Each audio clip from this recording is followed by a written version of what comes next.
We've heard the saying, a penny saved is a penny earned. There was a time when this was sound advice. Things have changed, and this hasn't been applicable in more than half a century. In the time when a minimum wage job was enough to pay your way through life, such an economic philosophy worked. It made sense back in the day to prioritize saving when the dollar went a whole lot further and stretching your dollar was truly effective. Putting a portion of your income away allowed you to save for retirement and prepare for life expenses like putting your kids through college at a time when college was nowhere near as expensive as it is now. Life overall was cheap enough to make saving money a good thing. This way of dealing with your money is no longer viable. Nowadays, a penny made is a penny earned. The dollar is trash now. Housing, higher education, and food is 1,000 times more than it was in your father's day.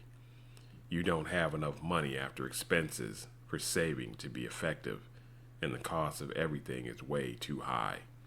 You're not making enough money. Corporations will still push this saving mantra in order to sell their products. They still need people to buy their stuff regardless of their ability to afford it. The saving mentality is a great way to stay broke and struggling for the rest of your life. Anyone telling you to put some of your money away and not how to make more is setting you up for a life of financial turmoil. This does not mean go out and waste your money on mindless spending, even when you have a lot of money. When you're able to increase your income, you switch from looking for the cheapest price to looking for good deals. You're willing to spend more on quality products and not settle for less because it's all you can afford. Many will tell you how they would never spend their money on luxury cars and yachts. These same people have weed habits, drug habits, smoking habits, gambling habits, sex addictions, are addicted to forms of entertainment, eating habits, etc. They have all sorts of vices, talking about what they wouldn't spend their money on. People with money are simply engaging in their hobbies. Some like cars, and so they buy luxury cars. Some like sailing, so they buy a nice boat or even a yacht. Sometimes it's not even about liking it, but it's more of a status symbol. Poor people do this too with their Jordans, their necklaces, and their rings. They'll even rent a nice car just to stunt. Truthfully, wealthy people are more responsible with their money than poor people. Most poor people are head deep in credit card debt because they're spending money on things they can't afford. Wealthy people buy lots of luxurious things, but they're more than able to afford it, even 5 times over. Another thing is wealthy people put their money to work, while the poor put their money to sleep. People talk about their rainy day fund. If you're broke and struggling, every day is a rainy day. How is your money making money for you? Do you have a plan for the high price item you purchased to pay itself off and turn a profit?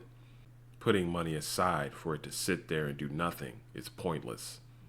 Wealthy people don't let money sit. Their money needs to be moving.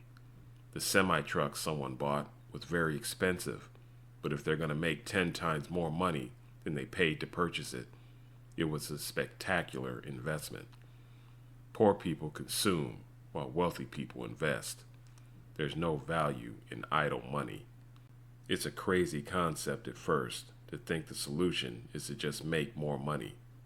Those still stuck in a job mindset will have this reaction. We have to cease from being clock punchers and evolve to being builders and producers. We must find out how to bring value to the world, as this is the way to make more money and gain financial independence. I say financial independence and not rich. People who win the lottery and professional athletes are rich, but they're not necessarily financially independent. They depend on their job for their money and don't know how to get more money outside of continuing to work. When you don't know how to grow the money you get, you don't truly have wealth.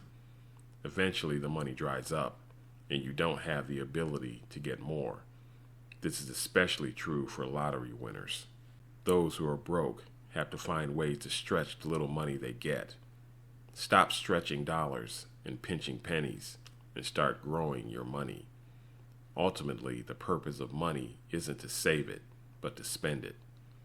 Better than saving wisely, you must spend wisely.